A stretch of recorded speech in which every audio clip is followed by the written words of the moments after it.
Hello, and welcome to this discussion on gun control in America and its history. Now, before I begin, I'd just like to make a large mention to where I got most of the inspiration for my research. A lot of the words, phrases, and sentences I might use may come directly from this article here written by David Babat. Apologies if I'm mispronouncing it. It's University of Rhode Island honors project, and it's really interesting. I'll make sure I leave a link in the description for this article as well as the rest of the websites and articles that I used with my research for this topic. All right, let's get straight into it. Little bit of a jarring title here. Uh, Gun history in America is racist and classist, and that might not mean a whole lot to you right now, but I hope that through my explanation and my use of the evidence that I have come across, I can convince you that this is an issue that we have here in America that is often overlooked or disproportionately thought about. And I just want to help you have a better understanding of why a lot of gun laws in America exist today and where their lineage comes from. So, first we have colonial America. So, this was before the foundation of the Republic, and we have the first two gun laws, which banned free black people from owning firearms in 1664 and 1712, respectively. The United States was founded upon the backs of slaves and subjugation for non-WASPs. For those of you who don't know, I have that in parentheses. Many future firearm laws will reflect the intent of these two laws that banned people from having firearms who were seen as lesser and seen as people who could be subjugated.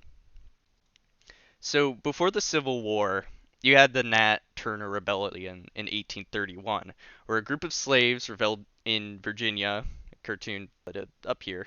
They rebelled in Virginia, killing 55 to 65 people, of which at least 51 were white, while approximately 160 slaves were killed in reaction to the rebellion. The rebels did not use firearms during this rebellion, though the public outcry allowed for two laws to be passed.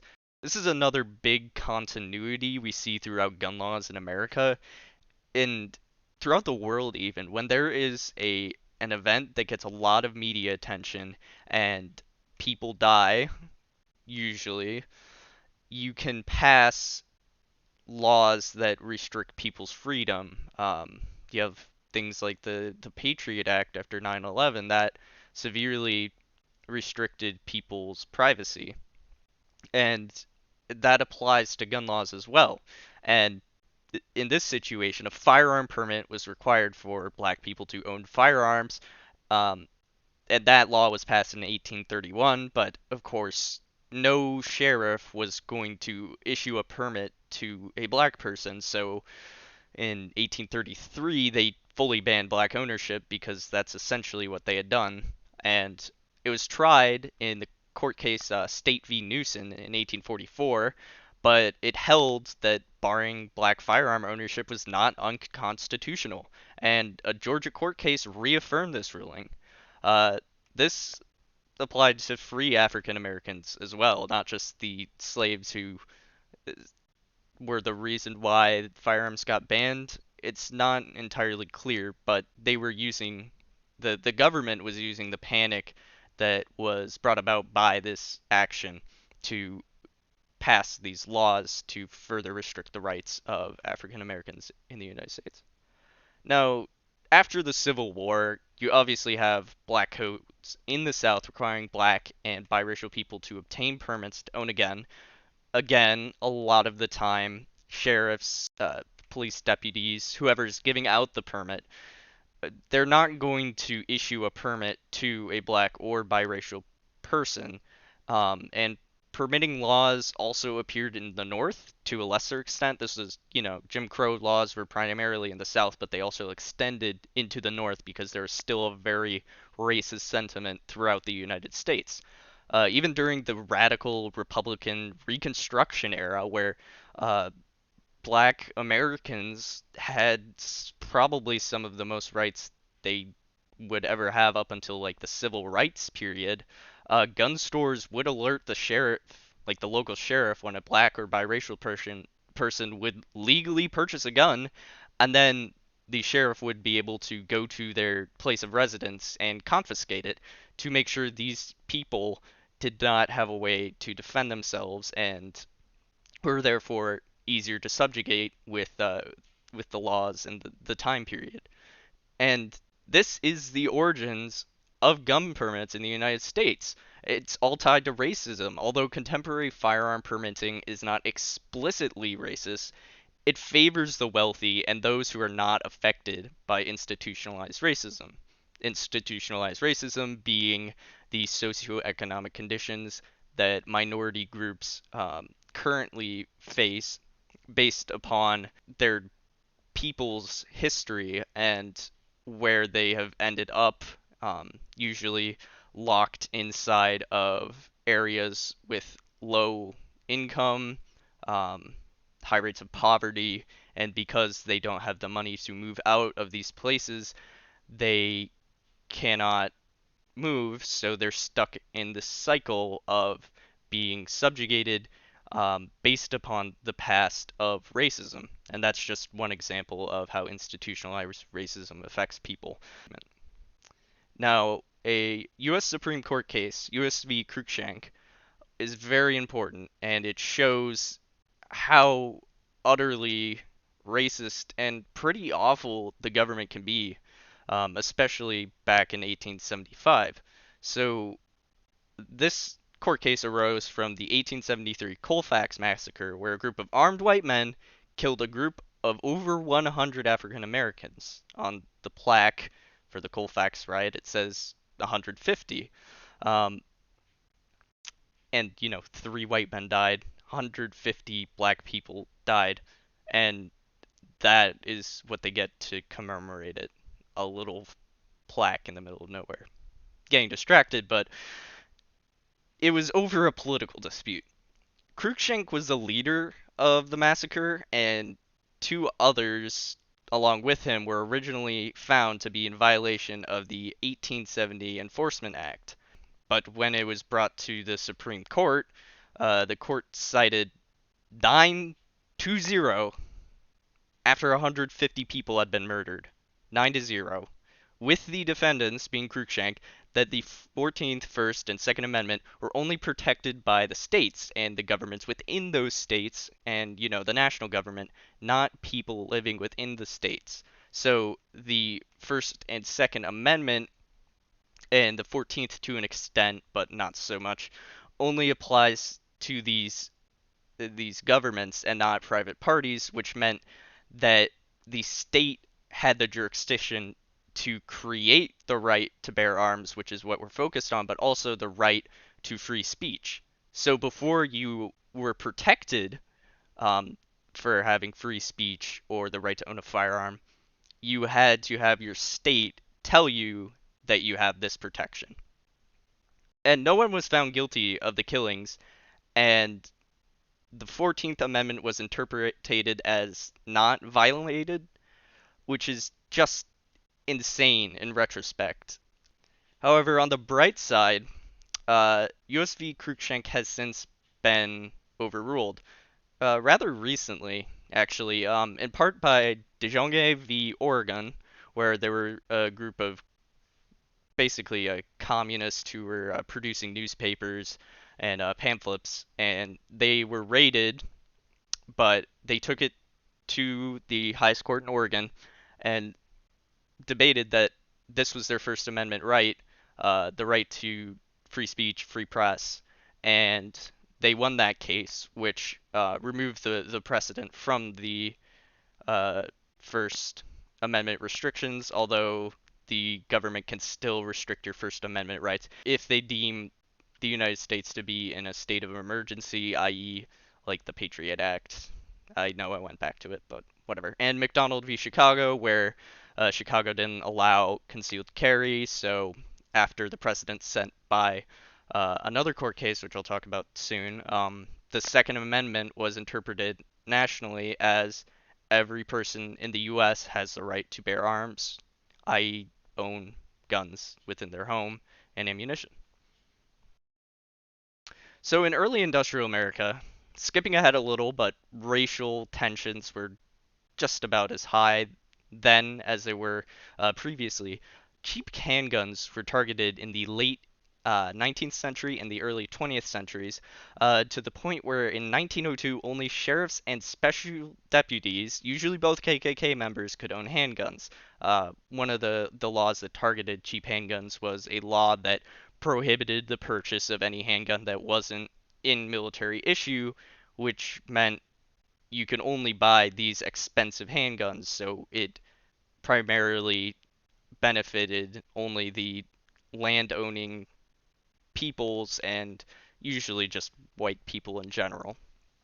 These measures were also adopted in the North, where you had permitting, uh, and the measures were recognized as discriminatory in a 1920 case in Ohio, and also in Watson v. Stone in 1941, but the permitting laws were upheld. And until recently, northern states did not require firearm permits, but these kinds of laws that were passed so long ago to uphold white supremacy, they transitioned into something that would more so affect poor groups, which coincidentally also supports white supremacy and the power of the owning classes or the factory owners, nativists, capitalists, what have you. And then these gun laws, specifically from the time period that I was talking about right now, were supported by these types of people, nativists, factory owners, capitalists, to limit the protection of immigrants and prevent an armed working class in unions because that threatens your profit margins if you are a business owner. So, again, in early industrial America, newspaper headlines of isolated incidents provoked a 1911 New York bill requiring firearm legislation to be passed, and those were called the Sullivan Laws. Again, we have an example of incidents that are blown out of proportion to an extent by the media to stir public outcry so that they can impose stricter gun laws or laws on speech or freedom, uh, without any consequence. With these Sullivan laws, you then had to register a firearm to own it, and you'd think, well, then homicides from guns would probably decrease after you have people having to register them. Well, no, they increased 4.6%. And permits were rarely, if ever, given to immigrants, labor organizers, or threats to the establishment. So if you were a immigrant, primarily Italians at the time, if you were a minority group that was being subjugated for whatever reason, you probably wouldn't be able to get a permit, especially if the police are racist, which chances are they probably were in 1911, or threats to the establishment. So if you were a political extremist and you wanted to fight for workers' rights or something similar, then yeah, you wouldn't get a gun. And during the first 3 years of the Sullivan laws, 70% of the people arrested in violation of it had Italian surnames. So this was directly targeting immigrants, which were seen as a threat at the time. So from 1911 to 1934, I've made a little map to better illustrate it. These states, won't read them all off, adopted Sullivan laws, which required firearm registration. You can see there's a lot of similarities between these states and states that have these laws today. And In the red, you have California and New Hampshire that straight up bans any immigrants from owning firearms at all. It's similar to how we had the firearm permits becoming full bans. The only reason the states were allowed to do this was from the president of us-v-cruikshank. So they were allowed to create these laws that prevented certain groups of people from getting firearms because it wasn't the state's obligation to give people rights to own firearms and could therefore decide whether or not they wanted to give people firearms. Laws were upheld in both a 1918 New Hampshire court ruling and a 1920 Ohio ruling. So I made another illustration of uh, what you need to be able to own certain firearms. Washington, California, you need a firearm safety certification to own a firearm, just in general. In California, it applies to all firearms. In Washington, it only applies to what is deemed as assault weapons, so semi-automatic, detachable box magazine, those types of things. Yellow, you need a permit to be able to purchase firearms, and in orange, you need a license to own firearms. I live in Illinois. I need to get the FOID card, which would allow me to own a firearm. However, if I lived in Iowa and I happen to receive a firearm as an adult, I would be able to keep it as long as I've been committing any crimes. And then some other permitting laws I've represented. I didn't put any shall issue states because shall issue states basically give out concealed carry permits to anyone who applies. Except in Texas, where if you have to pay child support, and I think if you're in debt, you can't um, you can't get the shall issue. There's certain requirements for Texas. And this specifically refers to concealed carry. Uh, I'll let you just look at that, read that for a little. You can pause the video if you want, but I'm gonna move on in a second.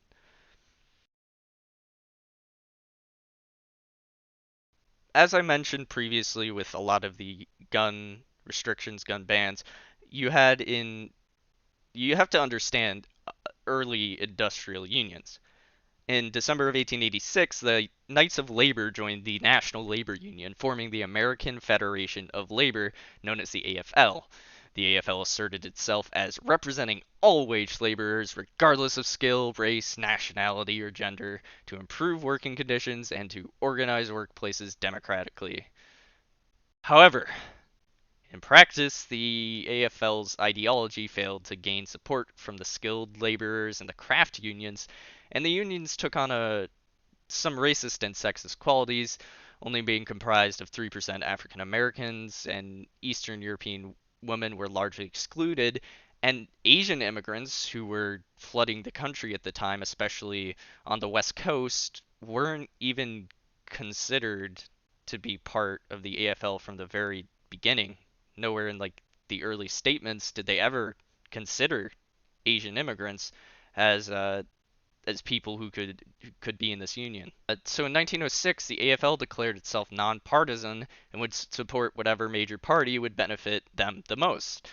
This is like how a lot of special interest groups work today. Specifically, just off the top of my head, the NRA with their grading system, they'll grade candidates based upon their uh, history of voting on gun legislature, and the AFL would do something similar where if a candidate would say that they will support some of the union's policies, they would then give their support to that candidate. This approach, however, alienated and undercut the independent left wing advocates for workers' rights. So a lot of those radical rights, like, 8-hour workdays and weekends off and democratically owned workplaces, those types of really radical things, um, they weren't really being supported by these major candidates and by the AFL. And through the use of nonpartisan support, the PDFL's power waned, and it lost most of its support from independents and socialists, and finally lapsed into inactivity following President Hoover's response to the mining and railroad industry, which was very poor. They had poor conditions. The AFL wanted him to help, and his response was not sufficient. During FDR's presidency, the Congress of Industrial Organizations was formed, and by the end of World War II, it had 12 million members to collectively bargain for the labor movement. And they got a lot done because they had high membership. Union membership is really important. The larger a union you have, the more bargaining power you have, and if those unions are armed, you have even more bargaining power because you have the threat of violence. Without the threat of violence or strikes, nothing significant is going to change. Just think about the last time a petition has created any real change for the government. You need to have a threat. Otherwise, there is no incentive for the people in power to accept your wishes. Now, here are some of the things that unions have achieved and why maybe you should support unions. Obviously, nowadays, some unions are pretty awful and don't represent workers well and have become very bureaucratic in the sense that they don't really organize strikes. They cooperate with the business and they don't really do anything besides collect revenue.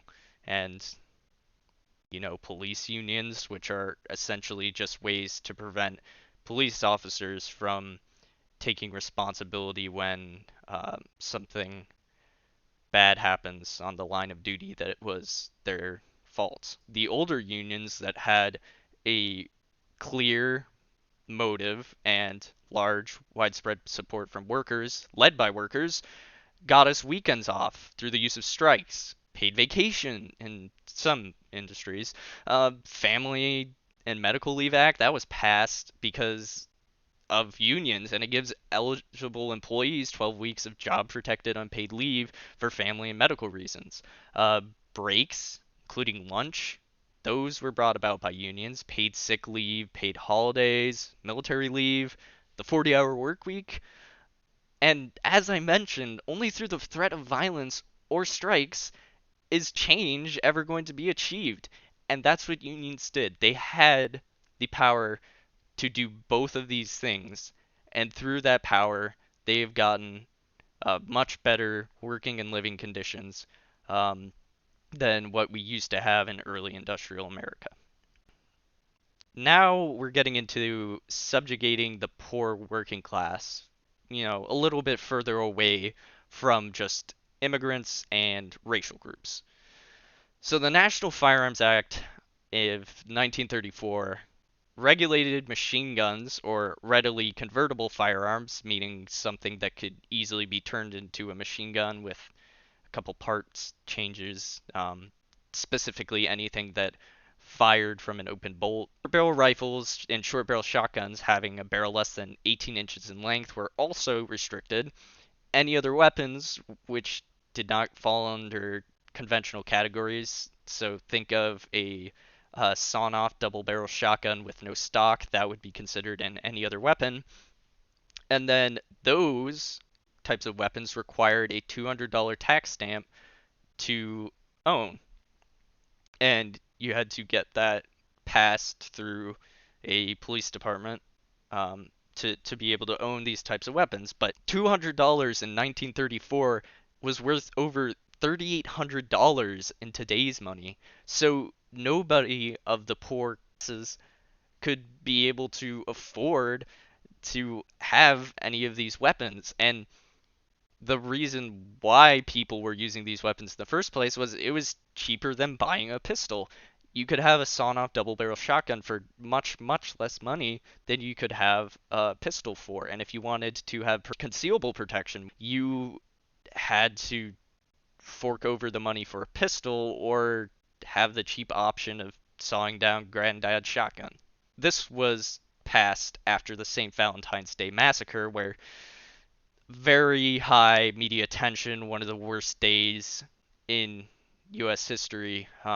Many people were killed by machine guns and by some of these weapons, and the ATF explained the passing of this act as a way to make revenue, but it was more so just to make it so that law-abiding citizens or people who didn't have the money to own firearms, the people who didn't have the money to own a pistol and wanted to have some sort of personal protection, they couldn't afford it anymore because of that $200 tax stamp, or they would be violating the law and could have been arrested, like in the case of U.S. v. Miller from 1939, the first test of the NFA.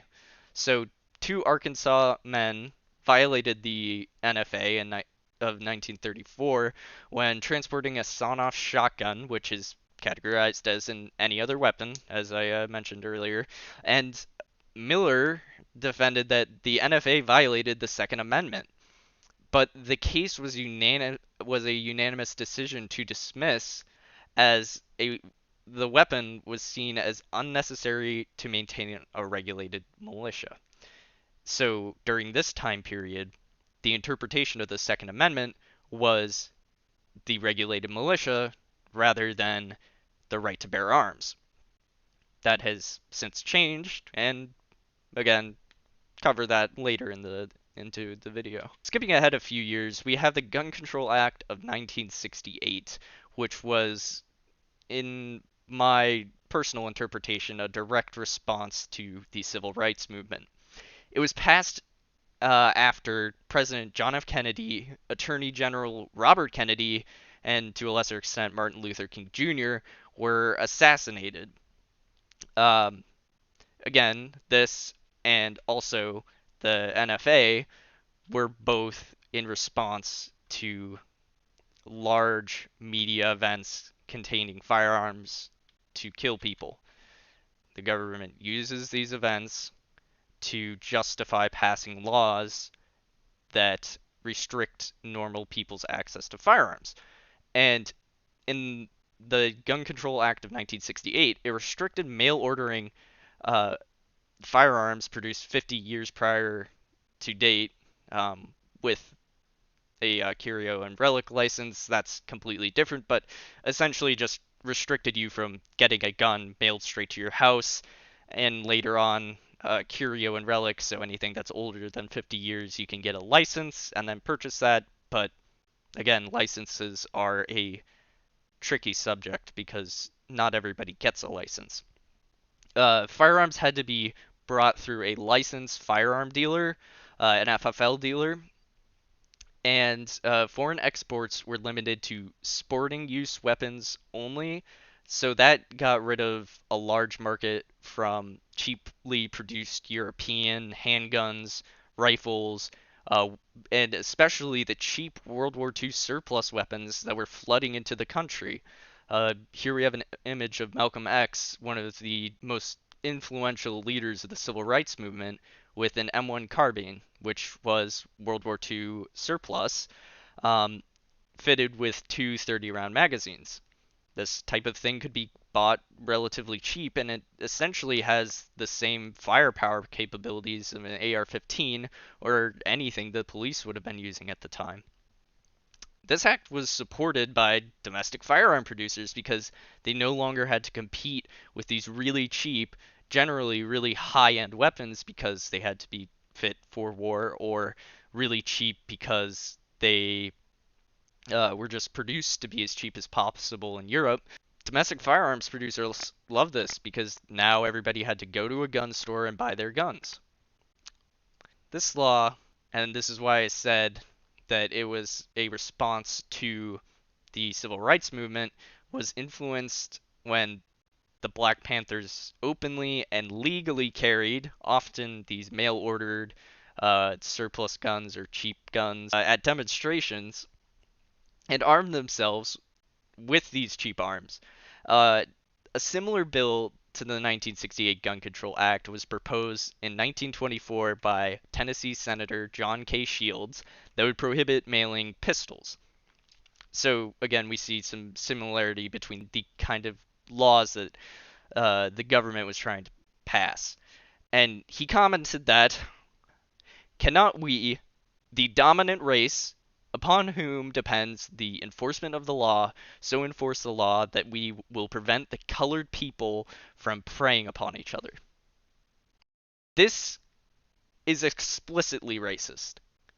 And if you apply that mantra to the Gun Control Act, you can see that it's still racist because it was targeting the Black Panthers, these literal social justice warriors. They were armed. They exercised their right to openly carry a firearm and to stand 6 feet away from the officer, to observe them, to make sure they're not doing anything that would be violating any rights of a citizen. If you're getting stared at by somebody holding a gun, you're very much less likely to do something that is, well, immoral or something that would be illegal. While this act, the Gun Control Act, was undeniably racist, it was also class-based. The poor and working classes have become the primary target of gun control laws, especially following the 1968 laws, which also put jurisdiction over destructive devices, including bombs, mines, grenades, and other things, and sneakily introduced some other restrictions to increase the price of available firearms to make them less accessible for poor and working classes. And this is extremely apparent in the fact that in 2020, 80% of Americans have consumer debt at an average of $38,000 excluding mortgages. So people who have to pay off debt aren't likely to want to spend their month's rent to purchase a formidable firearm. And sure, you could say you could save up for it, but most Americans don't even have money saved for medical emergencies. There is a very linear progression after this law was passed to continue to restrict access of available and cheap firearms. I would play this video, but I don't want it to be taken down by, uh, copyright claim. So I'll just click it, and I would highly recommend watching the full video, but you can start at 159 if you wish. Fred Hampton on the need for working class unity, and I'll summarize it to the best of my ability of what I remember. So Fred Hampton wanted all people of all colors within the Chicago area to stop fighting each other in gang wars, and he wanted them to get together in what he called the Rainbow Coalition, which included all races, all of these gangs, all of these groups, and he wanted them to recognize that they had more in common with each other than they had differences, and that they were being oppressed and they had a common enemy, and that there were the oppressed classes, which is people who work for somebody else with their equipment, their machinery, their capital. You work for somebody else, and then they pay you a portion of your own labor, and then they keep some. And those people are reliant upon the workers, but the workers get distracted when you have racial conflicts or you have gang conflicts or when you have conflicts within the working class. Fred Hampton had a really, really good solution to this. The Chicago police tried to arrest him. They did countless things to undermine the efforts of the Black Panthers, and especially Fred Hampton. And his message was so strong, and he was such a good speaker. Um, he was the chairman of the Illinois chapter at the age of 18. He was one of the greatest speakers in American history as far as the civil rights movement goes.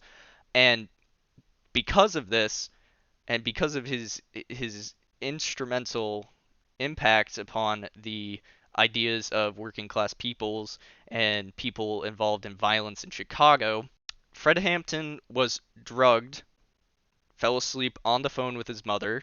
They have evidence through his autopsy that he was drugged, and the Black Panther Party did not take drugs voluntarily. And then he was shot 90 to 99 times in his sleep at 4 a.m. on December 4th, 1969, and subsequently died after a Chicago police raid.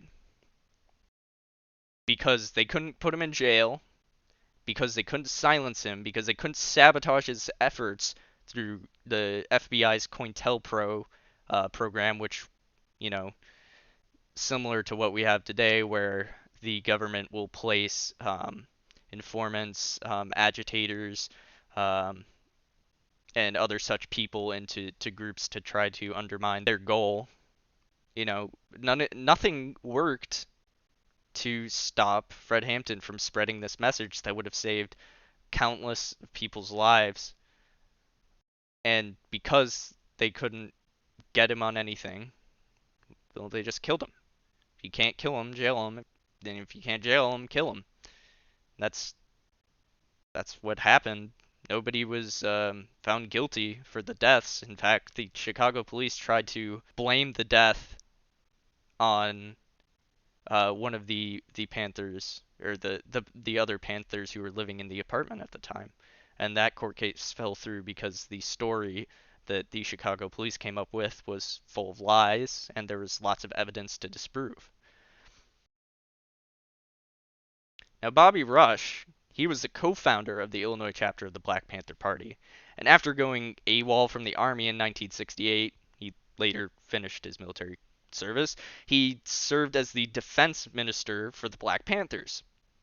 After Hampton's death in his apartment, Rush moved his family out of his apartment so they wouldn't be killed in a similar fashion, and he then assumed the position after not being killed as chairman of the Black Panther Party and supported nonviolent projects including sickle cell anemia testing, which was a huge problem in the black community. And while these efforts were good for the community, it didn't pose a threat to the institution, and the civil rights movement was waning.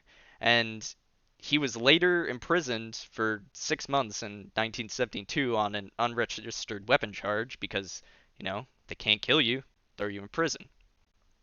And Rush left the party in 1974 and has been in the U.S. House of Representatives since 1993 in Illinois because he wasn't a threat to the institution. He didn't die, and they still put him in jail because they could. And unregistered weapon charges are a really good way for the police to put people in jail they see as threatening to the institution. So ATF restrictions. Some restrictions the Bureau of Alcohol, Tobacco, Firearms, and Explosives has enacted to limit the accessibility of low-cost firearms include melting point tests and tensile strength tests. While on the surface these tests seem logical, as you don't want the gun that you just purchased to explode, the experts disagree, and it can be assumed that these restrictions only serve to remove the most affordable guns from the market, because if you're using cheaper materials, they're not going to stand up to these types of tests. And these tests go above what would be required of a firearm to be safe. Criminologist Marcus T. Funk described the requirements from the ATF as neither fair nor criminologically sound. This really demonstrates that the ATF restrictions just serve to prevent the legal purchase of firearms for people who want to protect themselves and their community. Gun laws target poor people, and more so now than they have ever, and it's continued to develop like this. Now, we're getting into some more recent events. In Delahanty v. Hinckley, 1982, John Hinckley Jr. attempted to assassinate President Reagan on March 30th, 1981, with a cheap revolver or something known as a Saturday Night Special. And Hinckley, using the 6 rounds in the revolver, wounded 4, including the president, after one of his bullets ricocheted off of the president's limousine and lodged itself in his lung. Afterwards, he had to go through 2 hours of surgery. And one of his victims, which was a police officer, was paralyzed and later died 33 years later. However, the court found Hinckley not guilty by reason of insanity, and you can look up how many people get off on reason of insanity, and it's a very low percentage, so a lot of people were upset with this ruling. It was also recognized by the court that a ban on these cheap firearms, like the one Hinckley used, would have a negative impact on the safety of the poor, especially the urban poor, because they may be the least likely to receive effective protection from the police. Now, the Firearm Owners Protection Act of 1986 followed up this attempted assassination. It amended the definition of silencer to include any part that could be used to assemble a silencer, and you need to pay that $200 tax stamp to be able to get one, and that has to be confirmed by your local police department, again with permitting. It prohibited the transfer or possession of machine guns. However, machine guns were only transferable if they were lawfully possessed before the date of Prohibition on May 19th of 1986. So now you have to pay this $200 tax stamp, as well as you're forced to a very limited supply of machine guns that are in the US. Subsequently, this limited the possession of machine guns to the very wealthy and the government. So the only people who can afford these types of firearms are government agencies, especially considering how much funding the U.S. police force and U.S. bureaucratic pseudo-military institutions get. They can afford to get these machine guns. And if you're a citizen and you're looking to purchase a machine gun, they are older. They have about the same capabilities as modern firearms, but they are very, very expensive. The cheapest machine guns that you can purchase that are transferable start around $10,000 plus that $200 tax stamp. So if you want to own a machine gun, chances are you have to be in the top 20% or more who doesn't owe debt. So we've limited the access of machine guns to the very wealthy, and usually very wealthy people who are militant. And that is very dangerous. And these types of weapons can also be given to private security to protect the wealthy, the people who can own these firearms. It's a circle. It supports itself. Another thing that would disarm poor people would be public housing bans. Very blatantly, an attempt to disarm the poor who could not afford better housing, or private housing of their own, or private property of their own. Residents of such housing were a minority of the people committing crimes in the area, and were often the victims of such crimes.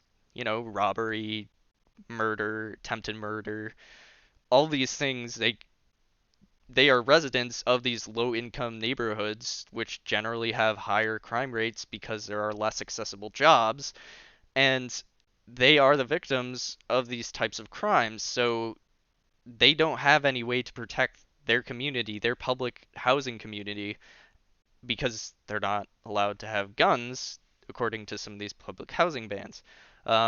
These residents were reliant on the often insufficient protection of law enforcement officers in the urban areas, which oftentimes had other more important things that they needed to do, or other things that they were doing already.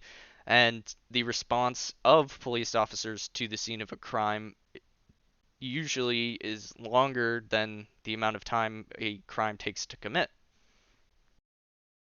However,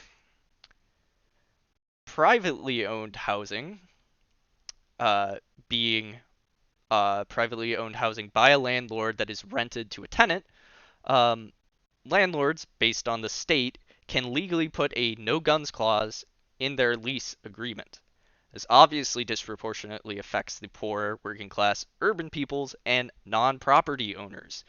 So if you live in a state that allows landlords to put a no gun clause in their lease, chances are all of the landlords with similar priced property are going to be doing this, because if they don't want guns for whatever reason and it's the only apartment you can afford, you're going to have to give up your right to own a firearm unless you can find somewhere else to legally store it. Uh, this is due to the fact that a privately owned apartment is, well, private property and can therefore be used to limit a tenant's rights. Private property applies not specifically to personal property, it applies to things that are paid for and are privately owned by an individual or a company that can be leased to other people to use, such as machinery or capital or living spaces. Private property can be, rented out to these people. That's why we have, wage labor. In some cases, tenants are allowed to own firearms in their apartment, um, if the apartment has a no gun clause, if they pay a fee to the landlord. Uh, so the that again targets poor people.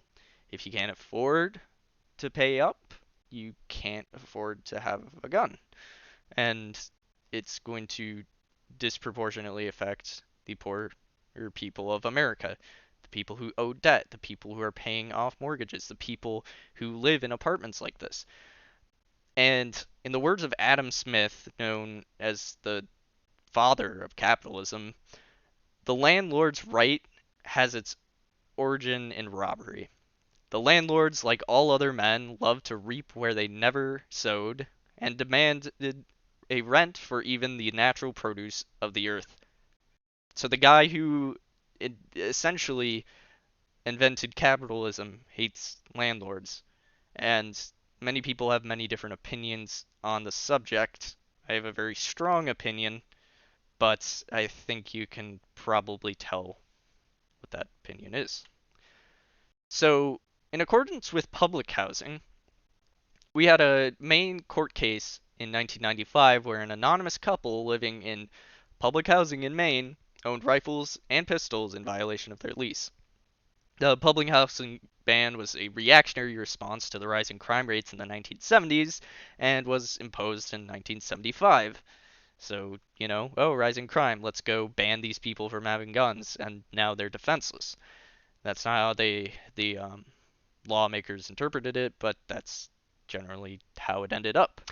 The NRA challenged the ban as unconstitutional and a violation of a 1989 state law barring political subdivisions from imposing gun regulation in Maine's highest court, and they won 6-0 in 1995. The couple won the case, and the Portland Housing Authority lost its ability to impose gun regulations. We have something similar from the San Francisco Housing Authority, where they banned firearm and ammunition possession for residents to limit the poorer people from owning guns. Another attempt to disarm the poor. The provision was removed after a lawsuit was filed using the precedent from DC versus Heller, which we're about to talk about. So DC versus Heller was the first Supreme Court case officially ruling to give a definitive answer that the U.S. citizens had the right to own arms, the right to bear arms, rather than that older interpretation of the right to a regulated militia. Um, the decision only applied to Washington, D.C., and it withheld prior bans and restrictions. within the area. However, you get to 2010, and Chicago has a ban on concealed carry. McDonald, not the corporation, but a person, sued Chicago under the precedent of D.C. Heller and expanded the decision of D.C. Heller to the rest of the U.S., and it allowed for a national allowance of keeping firearms and ammunition in the home for self-defense. This sounds great, but self-defense laws, or castle laws, vary by state. So, for instance, if you live in Chicago and somebody was to break into your home and you were to shoot and kill them, you would still be viable to be tried for murder or manslaughter. It is very much based upon court rulings, and a lot of states don't have laws protecting you um, to be able to defend your personal property or to defend your community in any way. Um, a lot of that is left up to the police, who, again, have a response time and often are insufficient in urban areas. In Henderson v. U.S. from 2015, where Tony Henderson, a former border control agent, was charged with several crimes, including distribution of marijuana, on June 9, 2006. Henderson voluntarily turned over 19 firearms as a condition of the bond to the FBI, but the FBI refused to allow him to transfer the firearms to a buyer or his wife. So in the case, the court found that it should allow for felons to transfer formerly legally owned firearms to a third party if it's not contraband firearms, so illegally or unregistered firearms. Um, and the court must also deem the transfer as a transfer in which the felon will neither use that or have direction of their use. So likely not his wife, but a third party buyer. If you wanted to sell those guns because you can no longer own them, you could do that. Now, I'd like to look at a history of American prohibition in a way that would apply to prohibiting the ownership of firearms, as some people would like to do. I'd love it if we had the capability of taking all the guns in all places and just burning them, but there will always be people in positions of power or political economic authority who will have weapons, regardless of how many laws you pass or what prohibition you put. Alcohol prohibition, which many people are familiar with, was ratified by the 18th Amendment in 1920 and went all the way up into 1933. This amendment didn't decrease alcohol consumption. It created a large black market for bootleg liquor, and since the demand for alcohol did not change, illegal gangs became the main distributors of the substance. You might be wondering, how does this apply to firearms? Because it's a lot easier to make alcohol than it is firearms, right? Well, not necessarily. It's very simple to make a functional firearm if you have the right know-how, just as it is easy to make some bathtub gin if you have the know-how. And since there are so many firearm gunsmiths, firearm manufacturers, and people who put together guns in their garage for fun in the US, that knowledge would be spread, and there would likely be gangs that would become the main distributors of firearms, much like how Prohibition was. Uh, how does it relate specifically to the US? Well, we have the people with the knowledge and the know-how to make guns. So a prohibition of firearms would only lead to a lot of illegal firearms being circulated. Not to mention, there are upwards of 400 million firearms in the US that could be hidden, that could be sold on the black market, and very little would change. Now, I can't talk about gun control without talking about the assault weapons ban. So, the assault weapons ban in 1994, uh, passed by Bill Clinton, was a weak bill, had a sunset requiring that firearms must meet an arbitrary specification to not be considered an assault weapon. Cover that in a second. And it's very controversial on whether or not this ban was effective at decreasing gun violence. AR-15 sales, however, increased exponentially in the years following the ban, peaking around 2013, to my knowledge. Um, and as you can see on the graph, there was a spike in gun violence before 2000, but there was also a very low dip, similar to these in the 1980s, and a steady increase, but now we have much higher mass shootings, a much higher amount of mass shootings. Some people could claim that it is unclear whether or not a longer ban would decrease mass shootings overall. So to go over the features that were banned, I'll explain what they are and I'll explain why they don't really matter. So semi-automatic pistols accepting detachable magazines. So uh, think of like a Glock. So if you know what that is, or just any handgun in your mind, besides a revolver, of course, the ammunition magazine that attaches to the pistol grip, which legitimately does nothing to um, the pistol. It looks different, but functionality wise, it just means that the pistol is going to be longer overall in length and likely will have a shorter barrel. I don't understand why that has any impact on uh, the weapon as a whole. It doesn't increase how quickly you can reload it. It doesn't increase the controllability of the firearm to any reasonable extent. Threaded barrel capable of accepting barrel extender, flash hider, forward hand grip, or silencer. Um, Neither barrel extenders or forward hand grips are acceptable to threaded barrels, to my knowledge.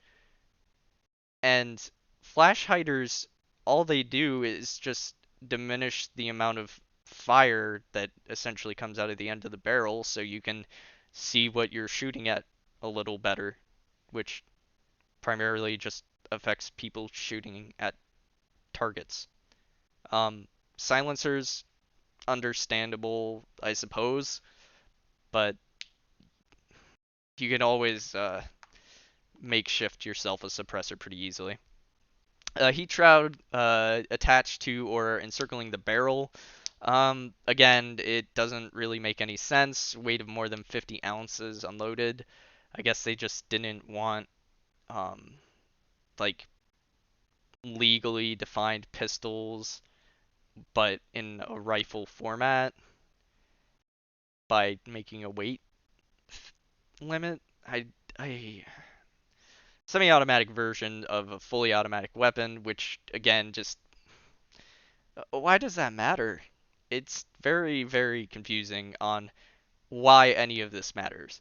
Semi-automatic rifles accepting detachable magazines, so anything where you can press a button or hit a lever and pull out a magazine, or as some people call it, a clip, and put in another one that would contain more bullets.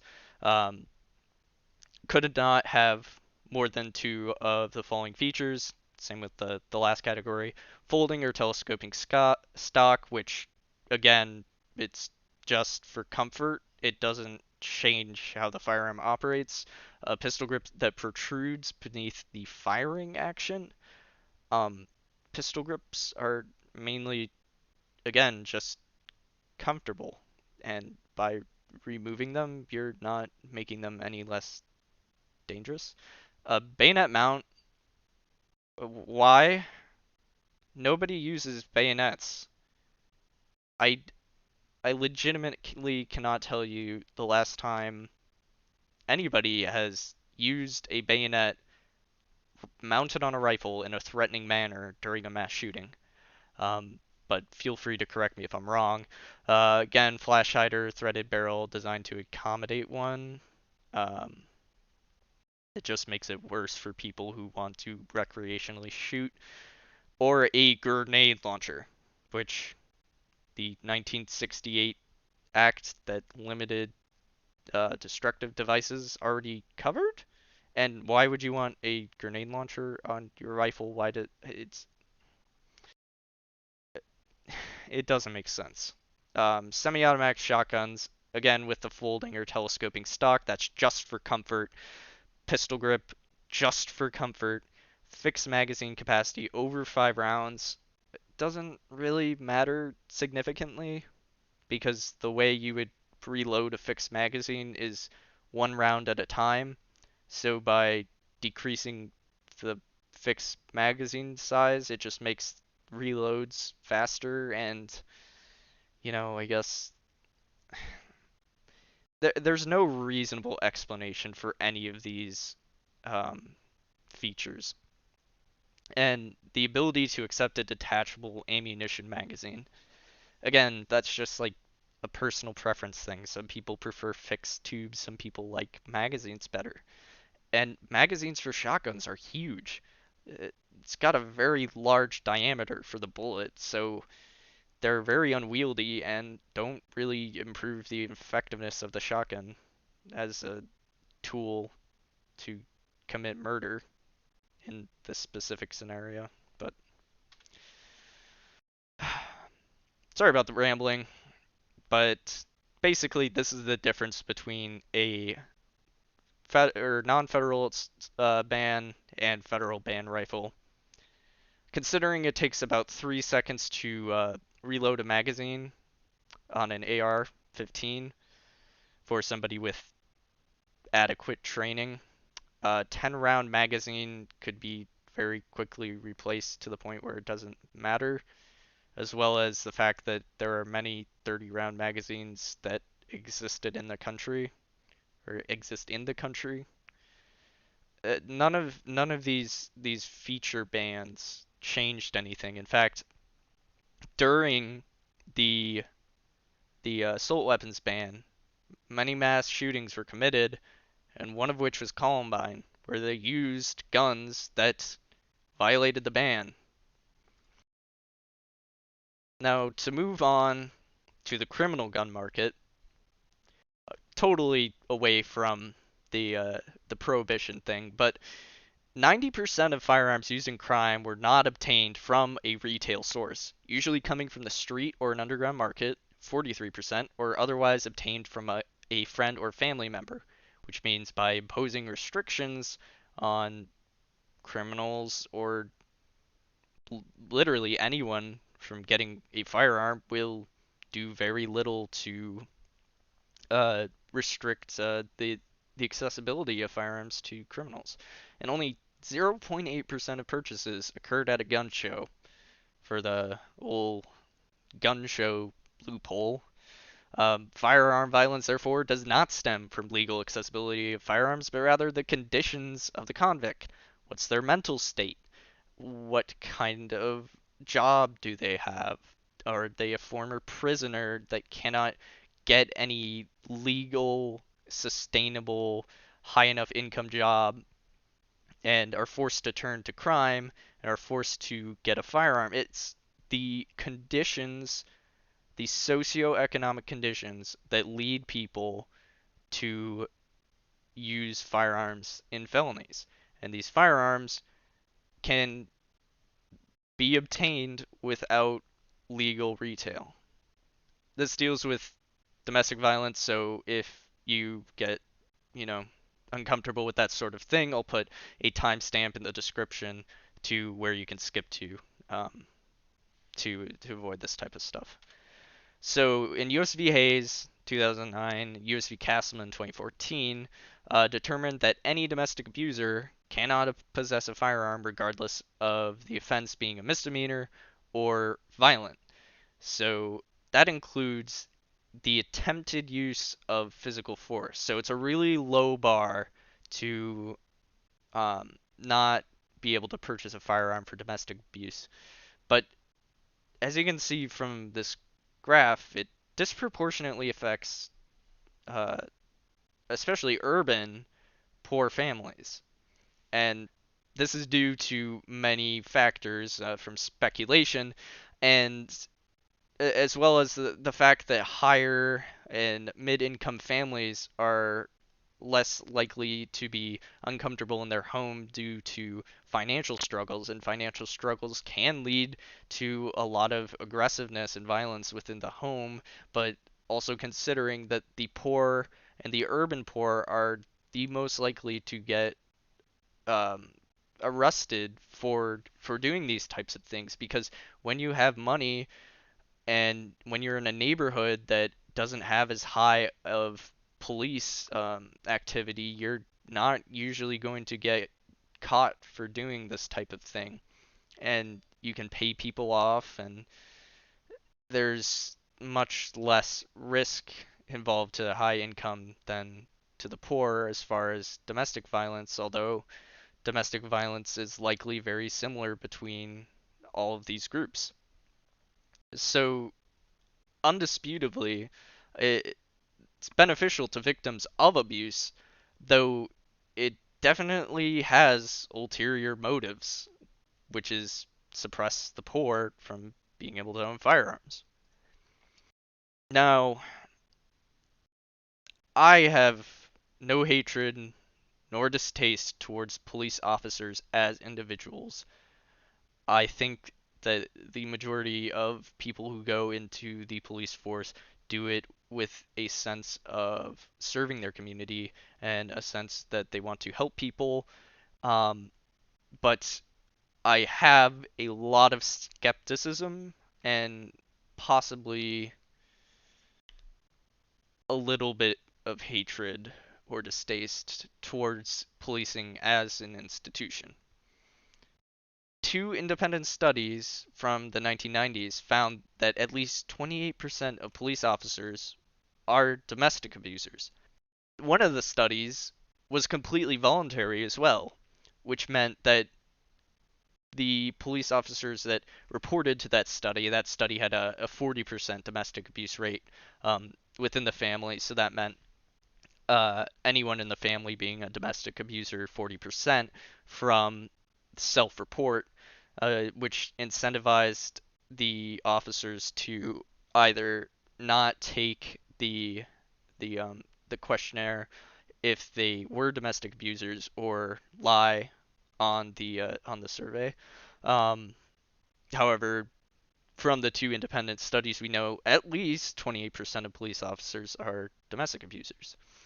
This likely comes from the stress created by their working conditions, by the portrayal in the media, long working hours, as well as violence being excessively common in their work, and it often comes out in violence in the home, not to mention the sense of superiority that police officers can have when they have the authority over uh, regular citizens.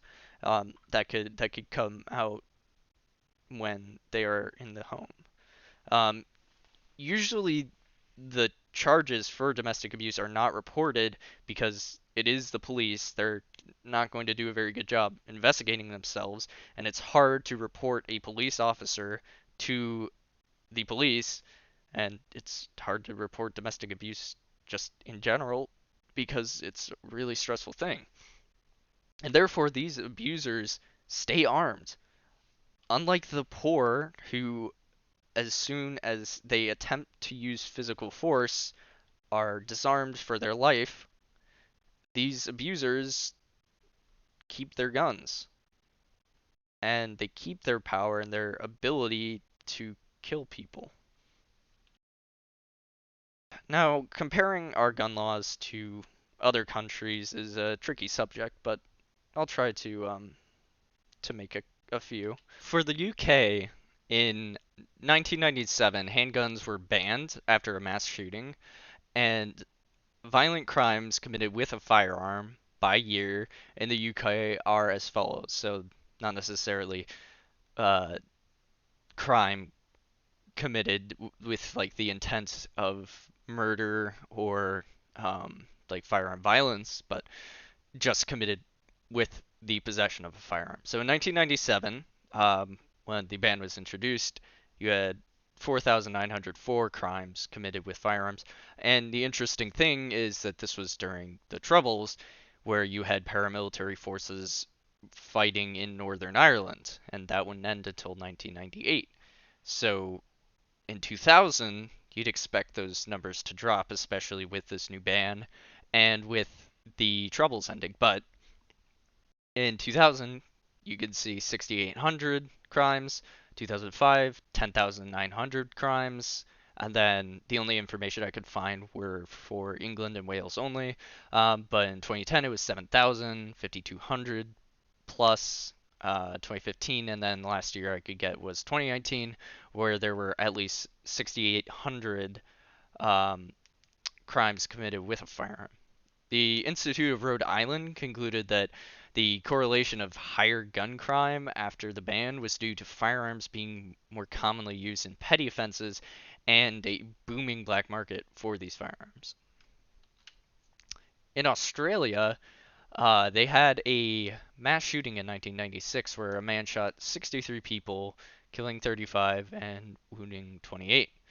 Um, Again, we see another correlation between a mass media event and a law being passed restricting firearm access. Australia then confiscated 650,000 guns in a mandatory buyback, as well as banning certain types of weapons, like your assault weapons type category, semi-automatic, a lot of that sort of thing. 7 years later, firearm homicides specifically, not just homicides, dropped 42%, which is great. And you know, why wouldn't we apply that to the US? However, an estimated 10,000 firearms are illegally imported into Australia every year. And you have to keep in mind, this is an island. Uh, That means that they all have to go through customs or make it into the island by avoiding customs. Yet there are still 10,000 firearms that are illegally imported. Now, relating this again to the US, there are 400 million firearms in the US, and over 300 million of them are unregistered. So trying to confiscate that many guns, especially considering the fact that we have borders to the north and the south, especially a large southern connection to central um, and Southern American uh, illegal firearm manufacturers, it would be very, very hard to do what Australia did.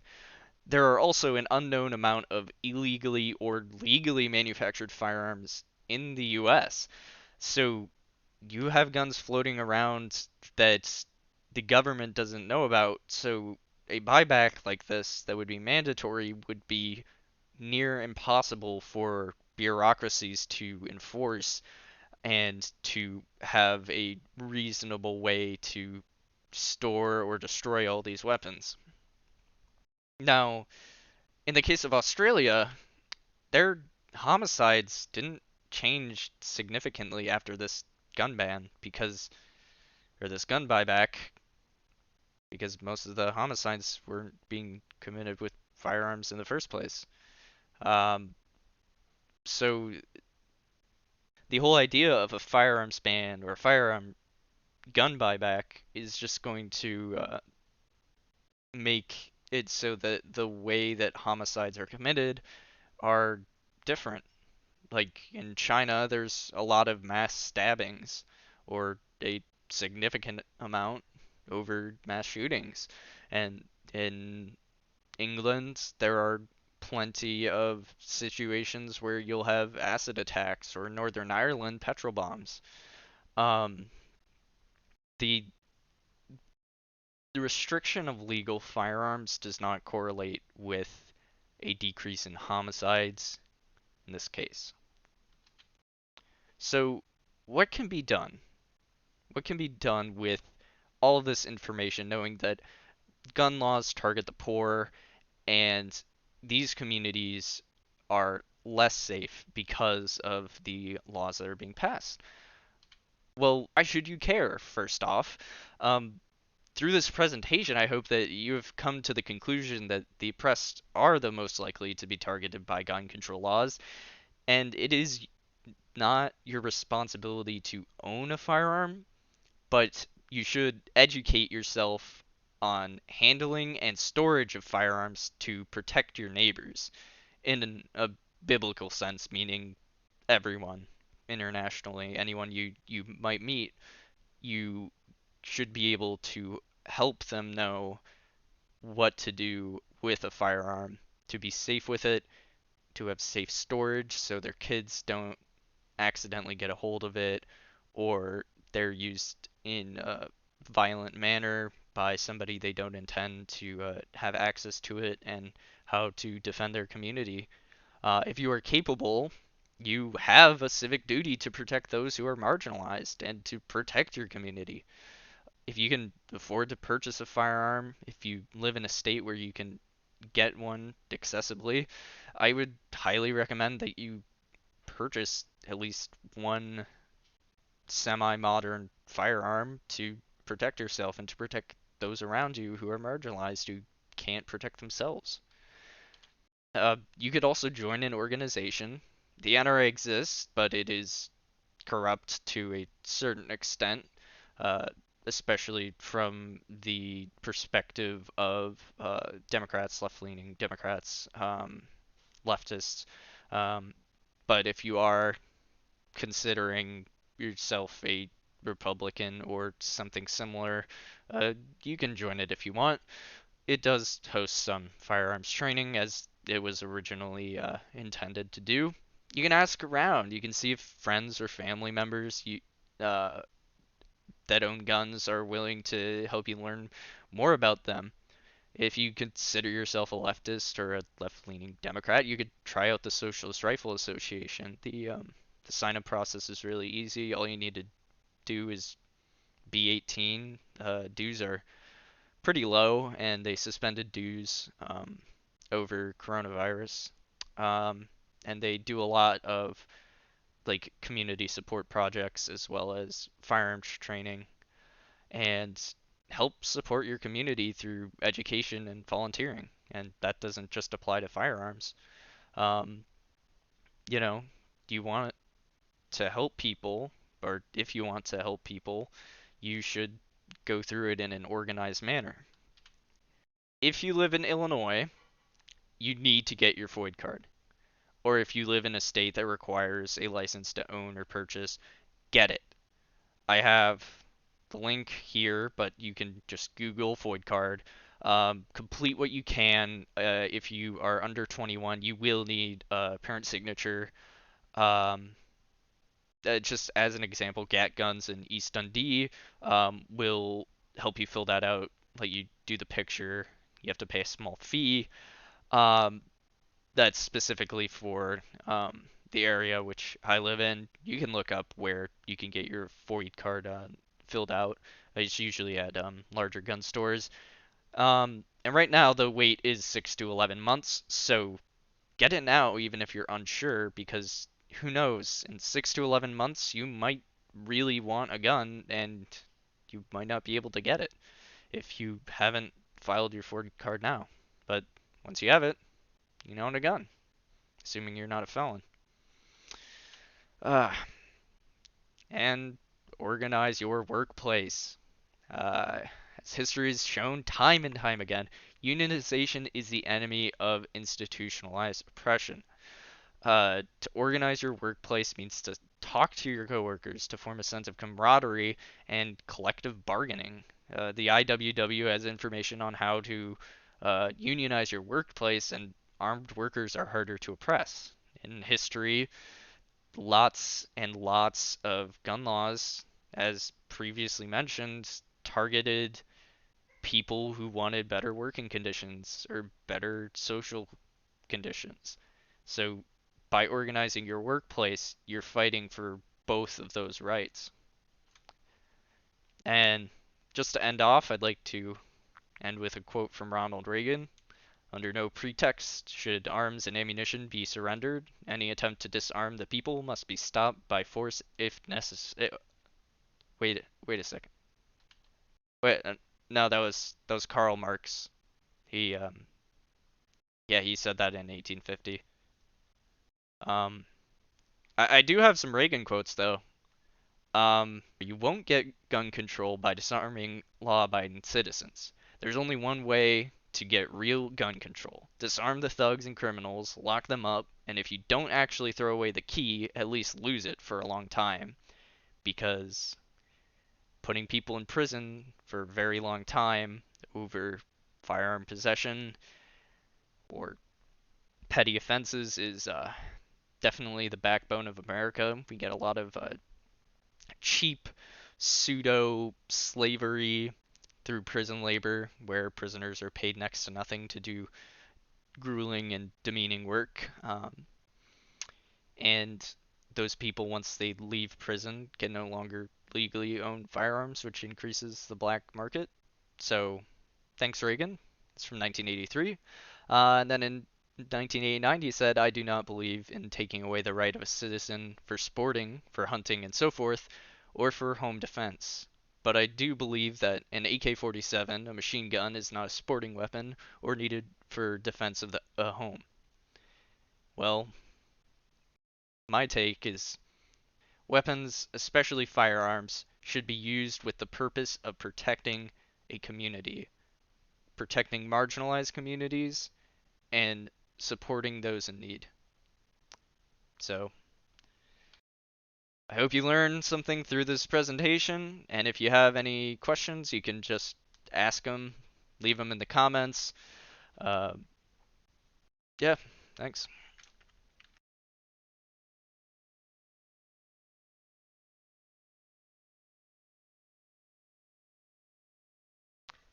Here are all the sources that I used. Primarily, the structure, again, was from the University of Rhode Island.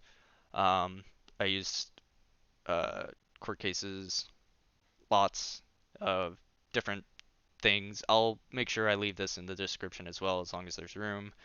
Um, and feel free to check out all these uh, all these sources or any of these sources, because a lot of them contain information I may have glossed over or misinterpreted a tad. But thank you so much for watching. I hope you learned something, and I hope you share this with someone. And if you plan on getting a gun now, it's great. Use it to help people. Don't hurt people.